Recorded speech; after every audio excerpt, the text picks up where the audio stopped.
warahmatullahi wabarakatuh. Perkenalkan, nama saya Rahma Azahra dengan NIM 223141176 dari Prodi PGMI 2E. Sebelumnya, video ini dibuat untuk memenuhi tugas UTS dalam mata kuliah bimbingan dan konseling yang diampu oleh Ibu Khalifatul Hasanah.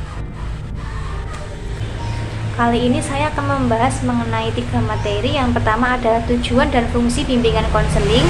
Yang kedua adalah jenis pelayanan dan kegiatan pendukung bimbingan konseling. Dan yang ketiga adalah bimbingan konseling kelompok. Jadi materi yang pertama saya akan membahas mengenai tujuan dan fungsi bimbingan konseling. Jadi tujuan bimbingan konseling ini adalah untuk membantu peserta didik agar memiliki kompetisi pengembangan potensi berupa pemahaman dan kesadaran, sikap dan penerimaan, serta keterampilan atau tindakan melaksanakan tugas-tugas perkembangan seoptimal mungkin atau mewujudkan nilai-nilai yang terkandung dalam tugas-tugas perkembangan yang harus dikuasai sebaik mungkin. Selanjutnya adalah fungsi dari bimbingan konseling. Yang pertama adalah fungsi pemahaman. Fungsi ini membantu agar memiliki pemahaman terhadap dirinya, potensi, dan lingkungan. Yang kedua adalah fungsi pencegahan. Fungsi ini menghasilkan tercegahnya peserta didik dari berbagai permasalahan yang mungkin timbul yang dapat menghambat ataupun menimbulkan kesulitan dan kerugian tertentu dalam proses berkembang. Yang ketiga adalah fungsi penyembuhan, bersifat kuratif. Fungsi ini berkaitan erat dengan upaya pemberian bantuan kepada yang mengalami masalah, baik menyangkut aspek pribadi, sosial, belajar maupun karir. Yang keempat adalah fungsi penyaluran, membantu peserta didik memilih kegiatan ekstrakurikuler, jurusan atau program studi yang menetapkan penguasaan karir yang sesuai dengan kemampuan, minat, dan bakat. Yang kelima adalah fungsi adaptasi. Fungsi ini membantu para pelaksana pendidik berupa kepala sekolah dan staf, konselor dan guru untuk menyesuaikan program pendidikan terhadap latar belakang pendidikan, minat, kemampuan, dan kebutuhan peserta didik. Keenam adalah fungsi penyesuaian, membantu peserta didik agar dapat menyesuaikan diri dengan diri dan lingkungannya secara dinamis dan konstruktif.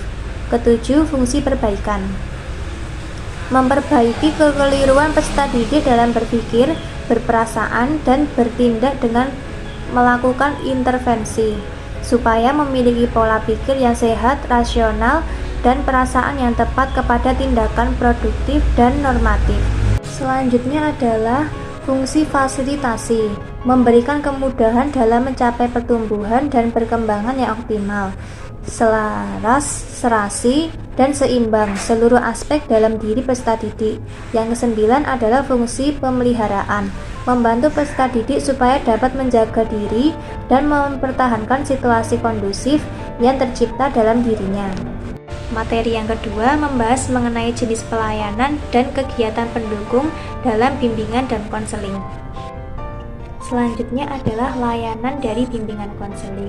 Terdapat 6 layanan. Yang pertama adalah layanan orientasi, berupa layanan bimbingan konseling yang dilakukan untuk memperkenalkan seseorang terhadap lingkungan yang baru dimasukinya.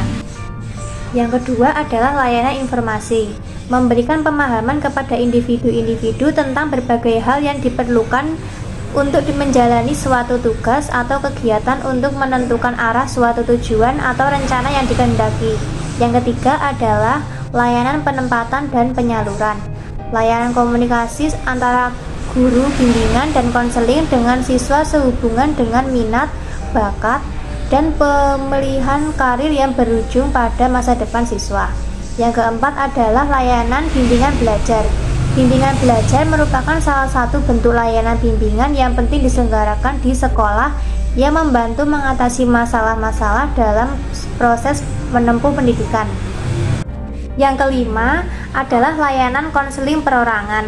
Layanan konseling perorangan sebagai layanan bimbingan dan konseling dapat diberikan di sekolah ataupun di luar sekolah. Penyelenggaraan layanan konseling perorangan di sekolah memusatkan pada perkembangan diri siswa. Yang keenam adalah layanan bimbingan konseling kelompok. Layanan bimbingan konseling kelompok memberikan layanan bimbingan yang diberikan dalam suasana kelompok. Selanjutnya saya akan membahas mengenai kegiatan pendukung dari bimbingan dan konseling. Yang pertama adalah aplikasi instrumentasi bimbingan dan konseling. Aplikasi ini berupaya mengungkapkan melalui pengukuran dengan menggunakan alat ukur atau instrumen tertentu. Kedua, himpunan data. Himpunan data bermakna usaha-usaha memperoleh data tentang peserta didik, menganalisis serta dan menyimpannya. Yang ketiga adalah konferensi kasus. Konferensi kasus mengumpulkan data yang lebih banyak dan lebih akurat serta menggalang komitmen pihak-pihak yang berkaitan dengan permasalahan tertentu dalam rangka penanganan masalah. Yang keempat adalah kunjungan rumah. Upaya mendeteksi kondisi keluarga dalam kaitannya dalam permasalahan individu atau siswa yang menjadi tanggung jawab pembimbing dan konselor dalam melayani bimbingan dan konseling. Yang kelima adalah alih tangan kasus. Alih tangan kasus adalah pelayanan untuk mengantarkan klien ke ahli yang benar-benar berkemampuan dan berkewenangan dengan mengentaskan masalah klien. Materi yang ketiga membahas tentang bimbingan konseling kelompok. Jadi tujuan bimbingan konseling kelompok ini adalah berfokus pada pemberian bantuan kepada anggota dalam melakukan perubahan melalui perhatian pada perkembangan dan penyesuaian sehari-harinya. Misalnya modifikasi tingkah laku, pengembangan keterampilan, hubungan personal, nilai, sikap, atau keputusan karir. Selanjutnya saya akan membahas mengenai jenis-jenis bimbingan konseling kelompok. Yang pertama ada psikodrama. Pada peran ini, anggota kelompok mempraktikkan model peran tokoh dan kemudian mereka saling bertukar peran dan kemudian mereka saling memberikan feedback. Yang kedua adalah di grup. Pada umumnya, belajar dari pengalaman bahwa tingkah laku seseorang dalam sebuah kelompok dapat mempengaruhi tingkah laku anggota lain dan sebaliknya.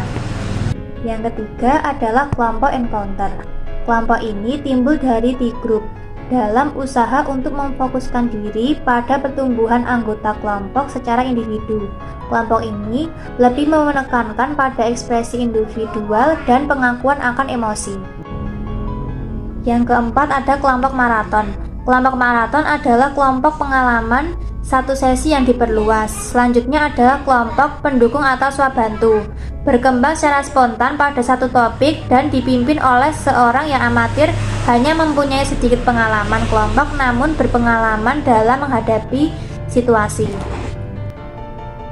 Yang terakhir ada jenis-jenis kelompok yang mempunyai standar pelatihan yang dikembangkan oleh ASGW.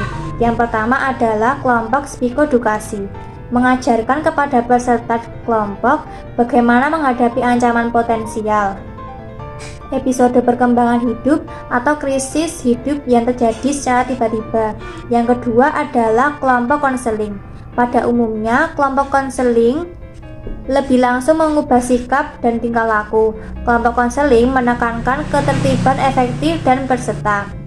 Yang ketiga adalah kelompok psikoterapi, dibentuk untuk membantu anggota-anggota kelompok menjalani terapi bagi masalah psikologi. Dan yang keempat ada kelompok tugas atau kerja, membantu para anggotanya menerapkan proses dan prinsip dinamika kelompok untuk meningkatkan praktik dan mendapatkan tujuan kerja yang sudah diidentifikasi. Sekian video dari saya, apabila ada kesalahan mohon dimaafkan. Wassalamualaikum warahmatullahi wabarakatuh.